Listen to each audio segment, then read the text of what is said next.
Hello, everyone. Welcome to the event. It's so delighted to have you all here. Thank you for joining us this evening to celebrate the official launch of Hard to Be Human by Ted Cadsby.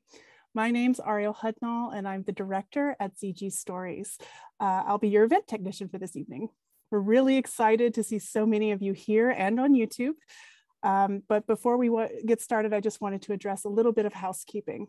So for your information, all of the audience microphones will be turned off for the duration of this event. This event is also live and is being simulcast to YouTube. Your webcam will not be captured on the live stream.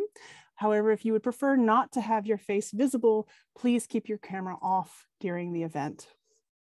Please submit any questions for Ted or Amanda in the chat below for the audience Q&A. These will be passed on to Amanda directly at the end of the event. Finally, we would like to take a moment to acknowledge the land we're virtually gathering on. This is the traditional territory of the Mississaugas of the Credit, the Anishinaabe, the Chippewa, the Haudenosaunee, the Wendat peoples, and many more diverse First Nations, Inuit, and Métis people. I'm now going to be handing it over to Heather Wood from Dundurn Press to introduce Ted and Amanda. Thank you all so much. Good evening, everyone. Welcome to the launch of Hard to Be Human. So wonderful to see so many of you here on the Zoom cast as well. There's even more watching live on YouTube. We are thrilled at Dundurn to be releasing this book today. One of the things that we like so much about it is that it's actually a very unique animal, just like we humans. It deals with a little bit of neuroscience, philosophy, physics, and Ted brings them all together in a really accessible way, including personal stories. So this is not just a how-to book. This is a kind of a how-to-be book. And that's why we love it so much. It's a wonderful, wonderful book. And I hope you all order it if you haven't already.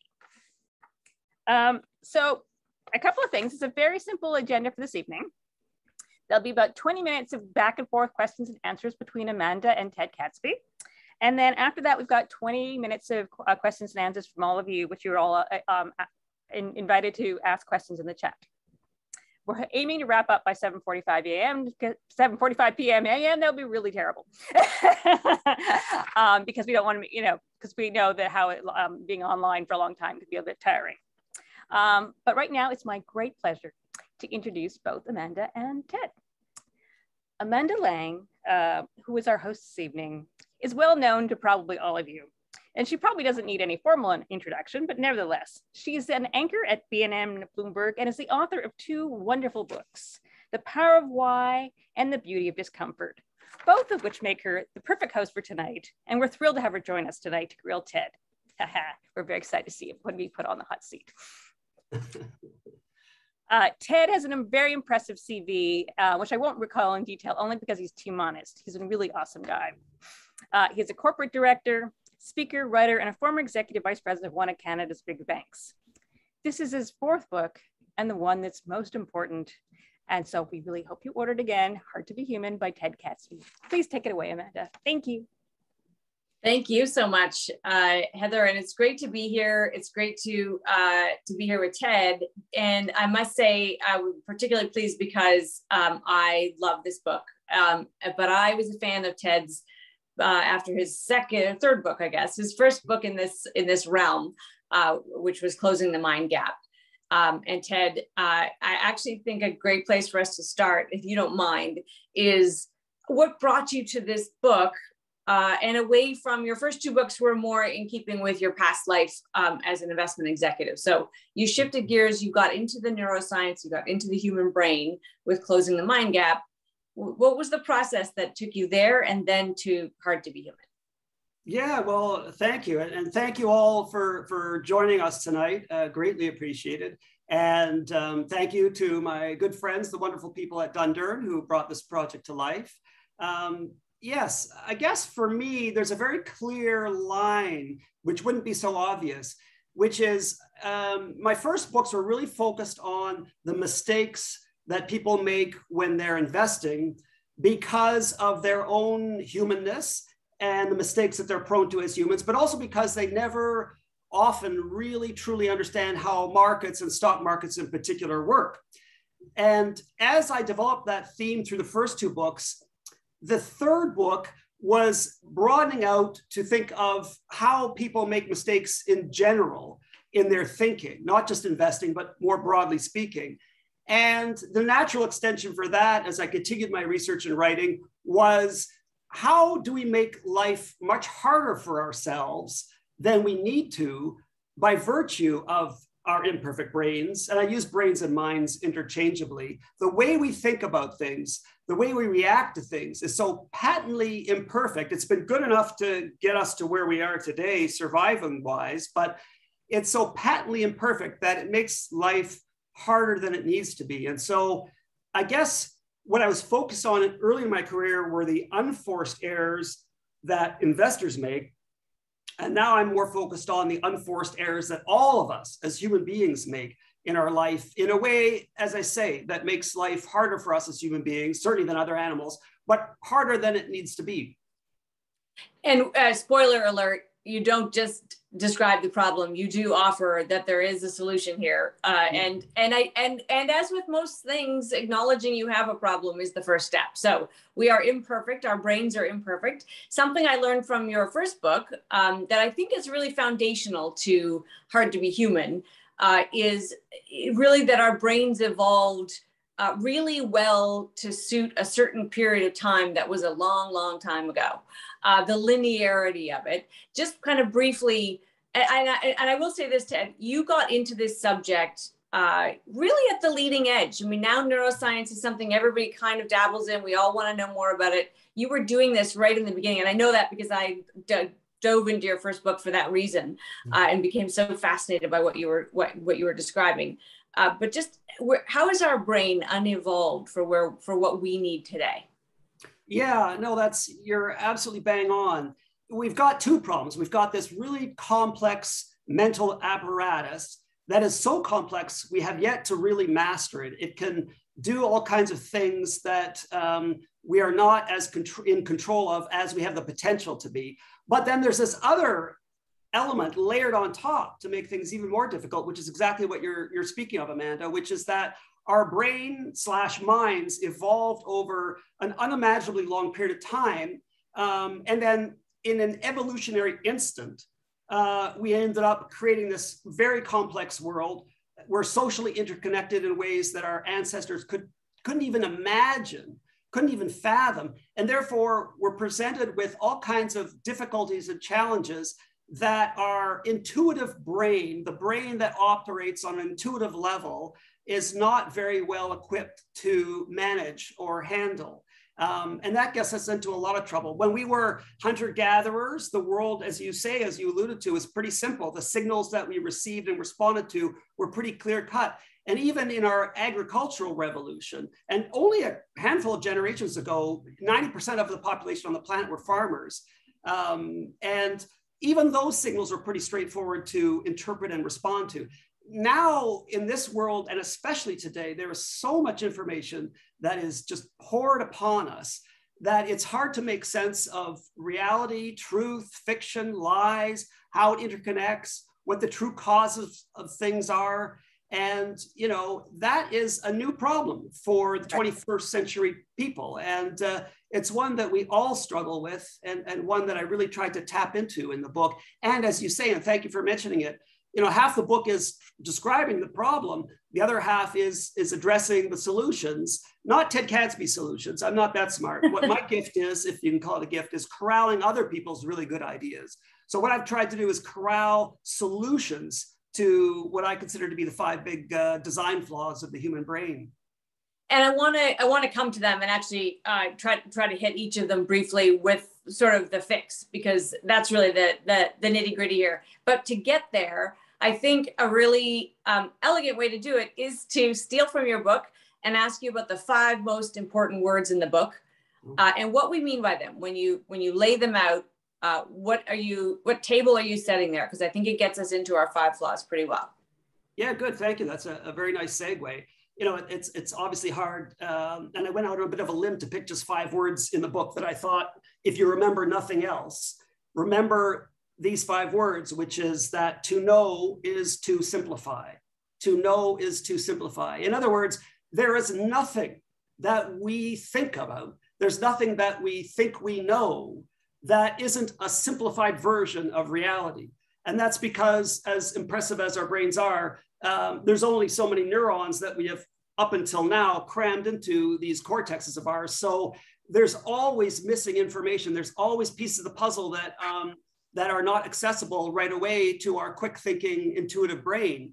And many of the times that missing information is irrelevant. It doesn't matter. We can get on with our lives without it.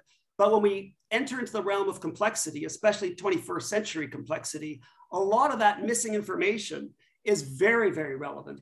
And to keep in mind that when we know something, it's because we've simplified some aspect of reality, I think is so crucial, because the corollary to that are the second most 5 important words, which is there's always missing information. And if we can keep in mind that we never have a complete picture of what's happening to ourselves, to other people, to the world at large, it forces a certain humility on us to go searching for the more information that often is absolutely critical to a better understanding. And I think, and again, learned this from your first book, which, by the way, I was reading that book when I was working on a book. And at one point, my editor said, Amanda, you're not writing a neuroscience book. What are you doing? This is not your area of expertise. And I said, but it's so interesting. And it is. We understand intuitively that understanding our brain is really the secret. It's the ticket to everything. It's not our fault. And we've already talked about this. We've evolved this way. Our brains are energy hogs. They take a lot of glucose. And I did learn this from the Mind Gap. And so when we think deeply, when we concentrate on things, it does exhaust our resources. So it makes perfect sense to try not to do that all the time and be sparing about when we do it. It gets us to our first flaw, which is greedy reductionism. What's the flaw and what's the fix? Well, so the short form is, and just to pick up on the theme that you were mentioning, if you're ever in the subway or in a shopping mall, you can watch how many people are taking the elevator and how few are taking the stairs. Or in a bus or a subway, how many people are eager to sit down rather than stand. We are always conserving our energy, and we do that cognitively as well. So the first major flaw speaks to the 5 words we've already talked about, that we are greedy in how we want to reduce reality to little tidy tidbits of information that we call knowledge. And this is most obvious, I guess, in our, you're wrong, I'm right attitude that we impose on the world much of the time. I've got this all figured out. You, on the other side, are not seeing reality for what it really is, because if you did, you would have my perspective. Right. So we are very greedy in how simple we want the world to be when it's not. And the general fix for that is bringing a greater degree of complexity to our thinking. And there's 3 strategies in particular. I won't go into too much detail, because I know we want to keep lots of time for audience Q&A, but there's a great degree of humility that comes in remembering that we don't have all the information, and we're always going to have to be on the hunt for elements that other people see that we don't, or that sometimes even collectively we don't see together. It runs into, of course, our second flaw, which is a certainty addiction. It feels good to know things. And it's actually a feeling, as you've said, like happiness. Knowing things is the same kind of category of good feeling. How do we overcome our certainty addiction? Yeah, so I argue in the book, we're addicted to certainty. And then I really use the word purposefully, not playfully. We are a species, as all animals are to a certain extent, that craves control. So if you think of the feeling you have when you're driving a car and you start skidding on ice, and the lack of control you have, how your heart jumps into your throat and your adrenaline starts pumping, and until the wheels get traction on the road, you feel that very uncomfortable sense of not being in control. And that's the way it is with knowledge. Our brains are structured in a way that we latch onto interpretations and views of the world to put at ease the discomfort of not understanding, especially if it's something that's troubling us or that we have a sense is important. We don't care about not understanding trivial things or things that aren't important to us or don't interest us. But the stuff that really engages us, especially interactions with other people, we have a real addiction to being certain and closing off that discomfort that we otherwise feel.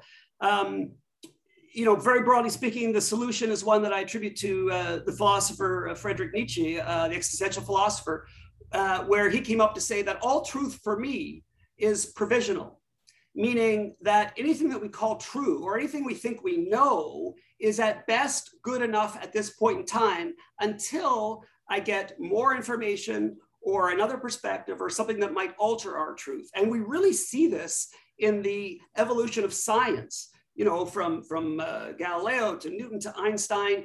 You know, we think we have a good handle on things, but it ends up being provisional until we have a broader perspective to fine tune our understanding, as we're desperately trying to do with quantum mechanics today, which is taking decades, interestingly enough. It's the same in our personal lives, to maintain a sense of truth as provisional, that I think I've got it for right now at this point in time, but I'm open to being corrected or changing my views, because there's no such thing as final truth when it comes to knowing. Which we know scientists do as a matter of course, right? It's, yes. It's part of the scientific process. Exactly. Your answer is only good enough until it's proved wrong.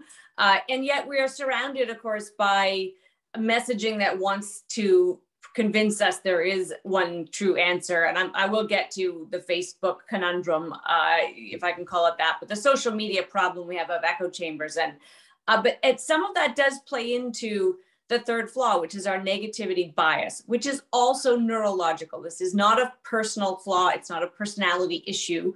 It's wired into us, and there for good reason. Yeah, exactly. So we oversimplify, which is the first flaw. We are overconfident, which is the second flaw. The third one is we're emotionally overreactive. And as you just said, it was a good point I just want to pick up on. All of these flaws originate from design features of the human mind. They're not bugs, they're actually features that helped us survive and help us survive every single day. You couldn't get through a day if you didn't simplify reality, if you didn't have some confidence in your view of the world and your interpretation of it. You couldn't survive if you didn't have good, strong, negative emotional reactions to threats. But of course, the problem is, and especially in this day and age, our emotional system is extremely blunt.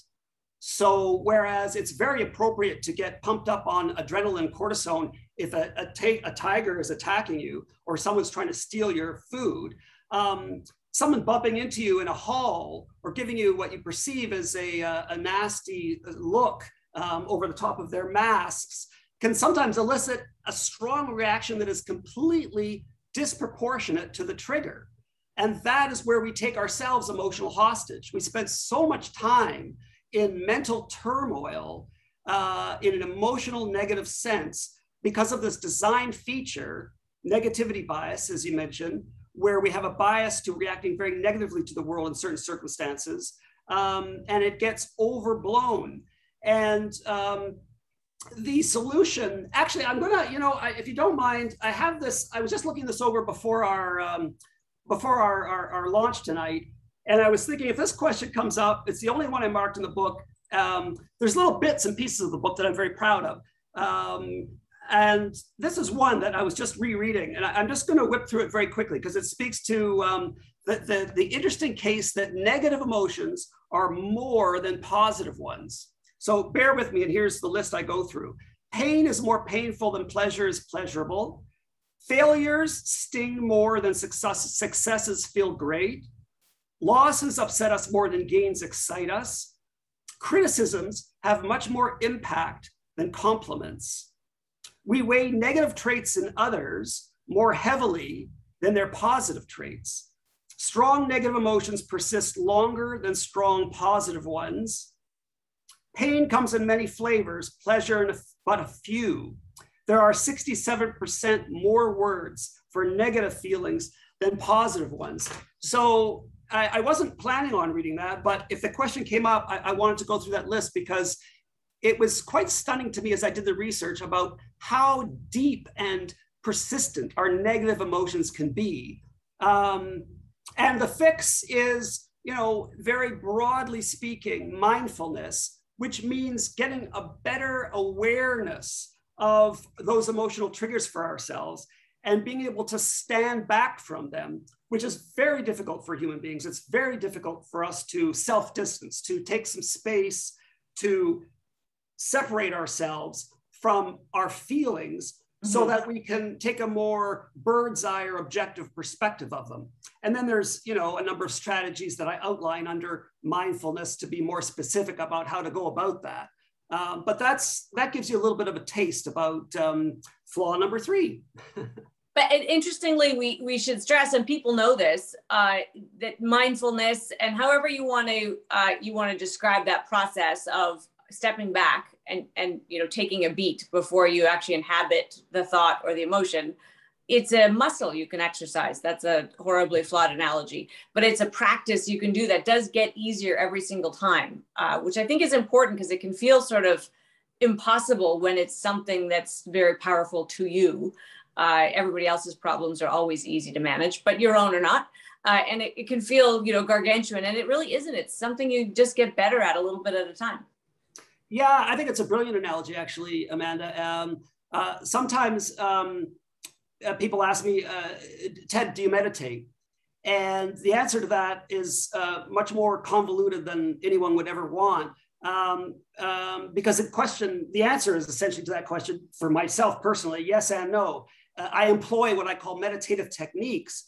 I'm not a sit on the pillow, you know, taking 20 minutes in the morning and 20 minutes in the afternoon, focusing on my breath kind of meditator. But to your point, and that's why I mention it, the more you become accustomed to being mindful of your own emotions, the more it becomes habitual. And in fact, just to close that thought, I often think of the analogy, if someone says, do you exercise? And the answer is yes, it doesn't really tell you much. They could go around the block.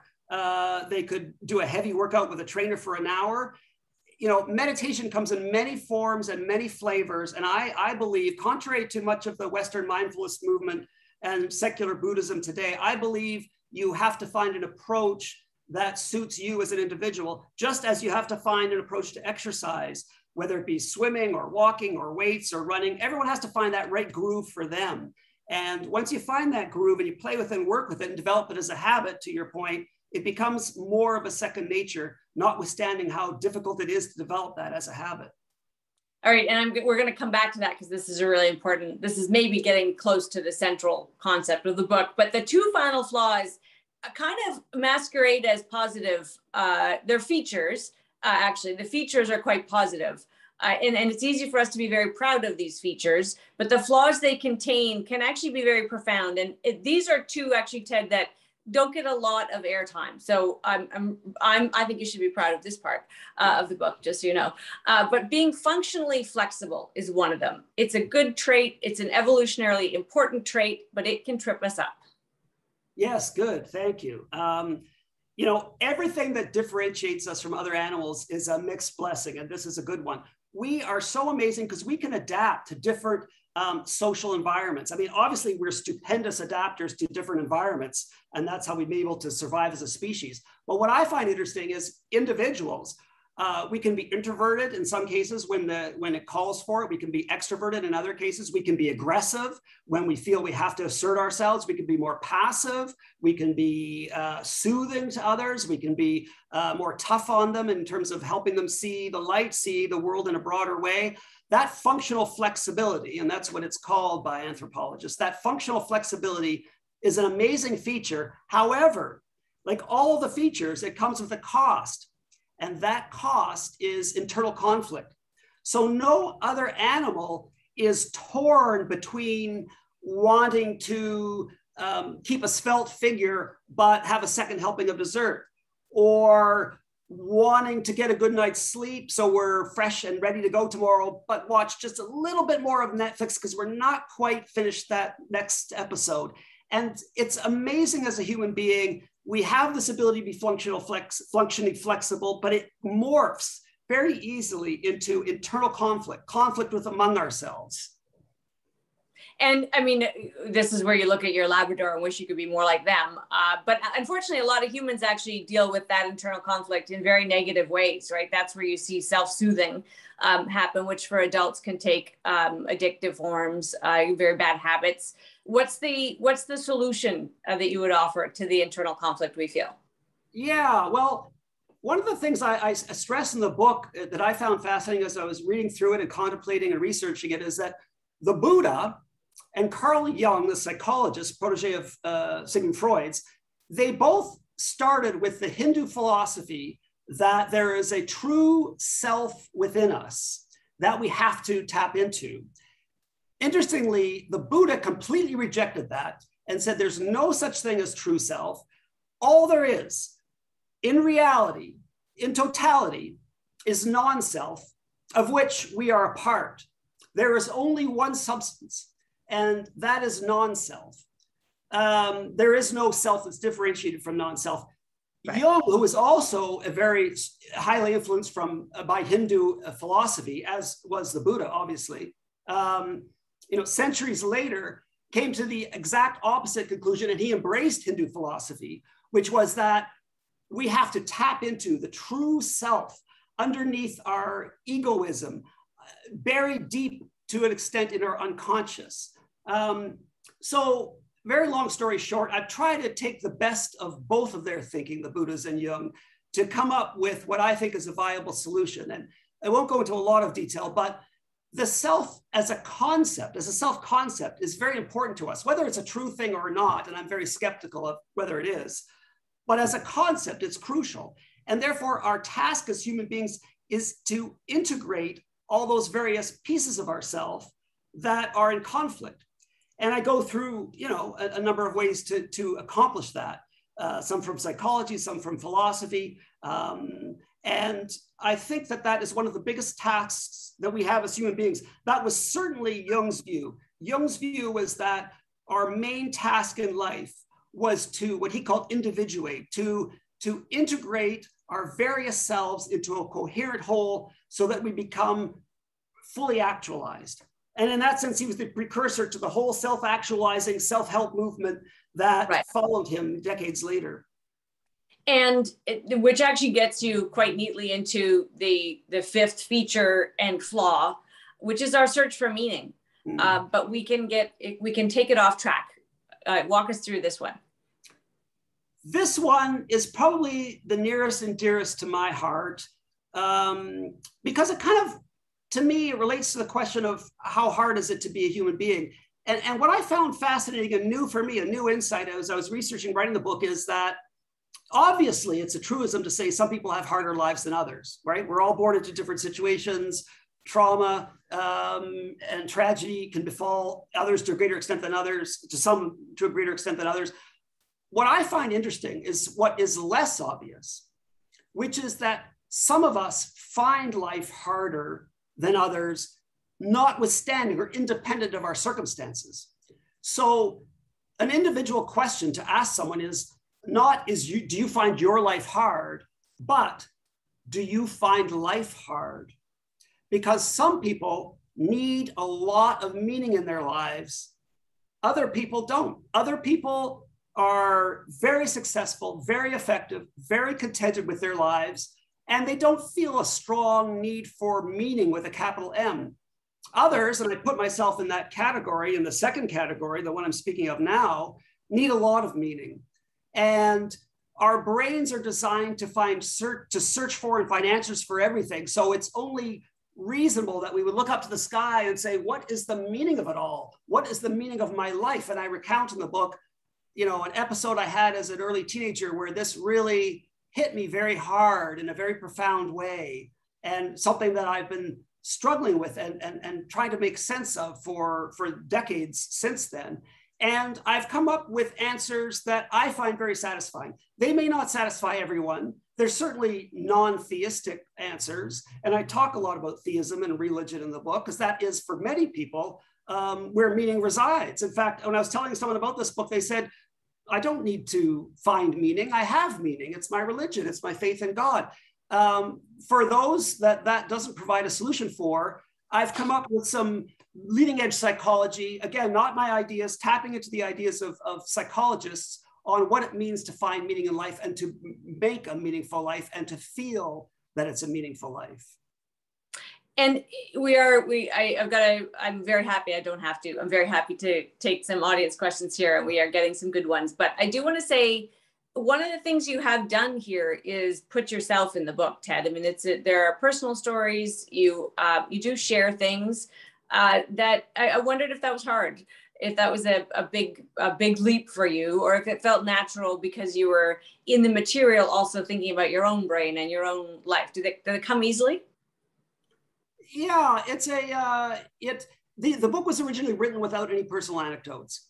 And when my agent presented it to Dundurn, they said they're very interested in publishing it, but it needed some anecdotes to bring all the material to life. And the material was very interesting, it was very engaging, but it needed to be balanced with real life anecdotes. And I said to my agent, well, I ain't no Malcolm Gladwell, not to mention the fact that unlike Malcolm Gladwell, I don't have two analysts on staff researching how ketchup was invented and all the wonderful things that he comes up with. All I can do in short order, unless you want to give me a few years, is tap into my own personal life and offer examples from my own personal life, because those are the ones I have easily accessible to me. And thankfully, Dundurn said, yeah, sounds good to us. And so I began the work of trying to integrate some personal stories. And yeah, I didn't include all the good stuff in there. Maybe that'll be for book number 5.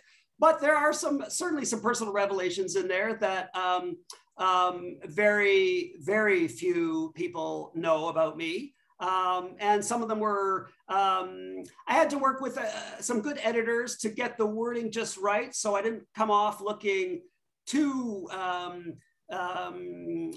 odd or too mysterious or too arrogant. And I think we got the right balance. It's not a confessional, it's not a memoir, that was never the intention of the book, but I think there's some really good personal stuff in there that people will find not only illustrative of the points, but also hopefully quite engaging about some of the struggles I've had in my own life. And that actually, Nicole wanted to know if there was a personal story you wrestled with including. Was there anything that came too close to the line for you of discomfort? Well, I didn't. There are a couple I chose not to include.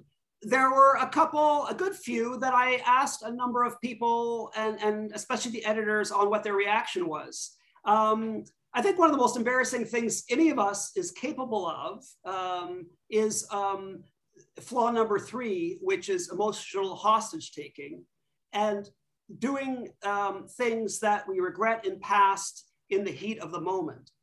And so the example I put in the book is one I'm very embarrassed about, it took a lot of reworking so that it got to a place where I could include it, but I wasn't too overly embarrassed, but it was still worth including. I think I won't divulge what it is. It's in the chapter about emotional hostage taking. And I would say, you know, a struggle meaning with life, a struggle with oversimplifying, struggle with being overconfident, struggling with integrating various aspects. Those are all personal struggles. Confessing your worst sins driven by emotional overload is at least I find that very, I'm very self-conscious about that. No, fair enough. And as I listen to you talk about this process and dealing with your editors, it should be said for everybody who hasn't written a book, editors make all of the difference in the world. If you think you can write a book without a good book editor, think again. It maybe sounds obvious, but it's a skill and an art, and God bless them. They make the book better. Vicky wants to know, and I love this question because I love having this conversation right now, Ted, because I think the book is really timely because we are in the times we are in, and that is pandemic and also all of the social forces coming at us. So all of that sort of linearity that worked in the agrarian age that doesn't do so well in this age, it's all kind of writ large. Vicky says, how should we recalibrate how we would normally be hard on ourselves to accommodate all these challenges we face during this pandemic? Which of the 5 mental design flaws do you think has been most tormented and exacerbated by the current and recent events, including social isolation, proliferation of disinformation, etc. So this crazy world we're living in, how do we factor that in here? That's a very good question, because my mind immediately starts thinking that all 5 flaws relate to the last 18 months in different ways. But clearly, probably more profoundly than any others is the degree to which we latch on to simple explanations with a disproportionate amount of confidence, and then the sometimes self-righteousness with which we engage other people in discussions about how we've got it all figured out. And we've seen that through many, many waves of COVID, and we're seeing it now. And it's absolutely unequivocally been aggravated by the polarization of our media and our social media in particular. And it's becoming more and more evident every day that our undoing, if there is undoing, is over-reliance on single forms of media. So Facebook is being pointed to most recently, as we all know, but I don't think it's fair to point the finger at them as Facebook as the single culprit. It's our human proclivity to, almost like a snowball rolling down a hill, gather more and more argument and information that builds our point of view to a point of us feeling emboldened to share it and impose it on the rest of the world, that we have to be very, very conscious of. One last quick comment on this topic, then I'll be quiet about it. So go on to another question. One of the things that I've just recently become fascinated by, and it may be a 5th book, it may be a blog, I don't know what it is. I'm still researching it and reaching out to academics to understand it. We actually get a dopamine hit when we are angry at people, when we polarize our views against them, when we lash out and criticize them. We actually feel good. And there has not been a lot of research on that. And I find that very disturbing, but equally fascinating. And that kind of relates to the topic we're talking about, and one that I want to pursue a great deal more in the future. Oh, I hope you do. That does sound fascinating. I look forward to it. David wants to know where the concept of denial or self-deception fits into your understanding of human fragility. So which I think that's a really profound comment, right? Is how do we address our weaknesses if we don't acknowledge them? It is profound. And there's a section in the book that relates to self-illusion, self-denial. There's an amazing number of experiments that are astounding, many of which I touch on in the book, about just how deep our self-denial can be. But you know what? We all know that amongst ourselves anecdotally. The first step, as you started off this whole conversation, Amanda, is acknowledging the problem, acknowledging our vulnerabilities, acknowledging how our minds work, one of the principal ways of which is self-denial, and then starting to really understand where we are inclined to irrationalize and to trick ourselves into trying to position ourselves in as best a way as possible. So the general motivator behind self-denial is creating in our own heads an identity of someone who is more upright, more moral, more successful, effective, smarter than the general population. Right. And in fact, if you ask people, the research shows, if you ask people, what's the true Amanda? What's the true Ted? What's the true David? The answer inevitably comes back is, oh, the true me is one who is generous, one who is extroverted, one who is intellectually engaged, one who is open-minded. And so again and again and again, people call them their authentic selves, some vision of a perfect, idealized version of themselves. And understanding that and realizing that is the first step towards starting to break down your ego a little bit and engage others in conversations about how they perceive you, which is often quite different than you perceive yourself. Which is a really good segue to Gregory's question, Ted, which is about leaders and how they can use some of this information as they build back better. Because one thing we know about leaders, unfortunately, is they can also have a very thick wall of ego, right, of perception from others that can keep them from those 5 important words, which I love so much. There is always missing information. Sometimes it is the guy and girl out front who is least willing to acknowledge those 5 words. Yes, good. That is a good question. And as you know, Amanda, there's a section in the book, a small section, very small section on the book on leadership, where I argue exactly that point, which is that good leaders, I envision as chief conversation facilitators. And the reason that their principal role is as a chief conversation facilitator is you start with the premise that you don't have all the information, and therefore you have to be very skilled, whether you're a board chair, a CEO, or a team leader. You have to be very skilled at facilitating a conversation among the team members that surfaces all that missing information. So that as a team, and ultimately as a leader, where the buck stops, you can make a better informed decision than you would have otherwise without that probing, facilitating skill. And the other element of leadership, which dovetails very nicely to that, is question asking. One of the subtitles I had contemplated for the book was asking the right questions, because as you know from the book, Amanda, there are a lot of questions in there that I encourage readers to pose to themselves, because questions open up some space for us to start thinking a little differently. And I marry that with my concept of leadership, that really good leaders ask a lot of questions to dig and mine out that missing information that's rarely on the surface and rarely comes to the fore to our intuitions very easily. Now you're playing into my hands, because of course my book, The Power of Why, was all about asking the right questions. This one of the central pieces of this book, and it's so important, so it's where we're going to finish, is what you call the space between.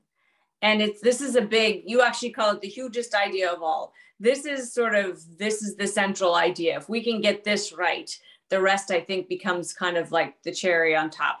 What is the space between? What are we talking about here? Yes, so the space between, very simply put, is the temporal zone between stimulus and response, which sounds a bit technical, but all it is something triggers us and we respond. And the space in between that trigger and our response is what we have to work with as human beings. So animals have very little space, and some of them have none at all, right? Stimulus, response, no thought in between. But if you watch a cat eyeing a fence and deciding whether or not they can make the leap up to it, that's a space they're taking to analyze the situation. We humans do that naturally as well. If you ask me a hard question, as you have tonight, I'll pause for a second and take a space to reflect. But what I'm talking about is that the very difficult human challenge to expand that space even bigger than our default is to bring up our level of awareness beyond just the problem itself. So for instance, I'm talking right now and you're hearing me talking, but are you aware of the fact that you're hearing me talking? Well, you weren't 10 seconds ago until I just mentioned it. So I have kind of tricked you into raising your awareness of what's happening right now in the present moment. That includes not just me speaking, but also your awareness of me speaking. And then we can climb that awareness of that ladder of awareness even higher to start thinking about, well, how do I feel about my awareness of Ted speaking? How do I feel about what he's saying? What do I think? Is it rubbing me the wrong way? Am I intrigued? Am I annoyed? And only humans can do that. And the interesting thing is we don't take nearly advantage of that gift as we ought to, because life becomes more easy and more effective and more satisfying if we exercise that maximum control, that maximum freedom that we're capable of as human beings, although it's very difficult to put into practice. And to your earlier point, it does take a lot of practice to really get that muscle built.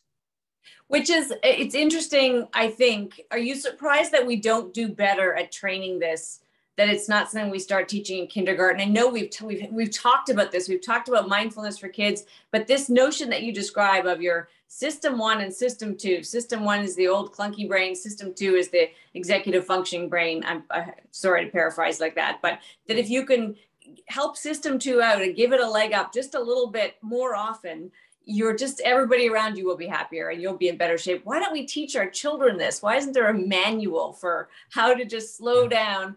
We do it so clumsily. It's almost as though we kind of want to keep doing it the way our great-great-great-grandfathers did.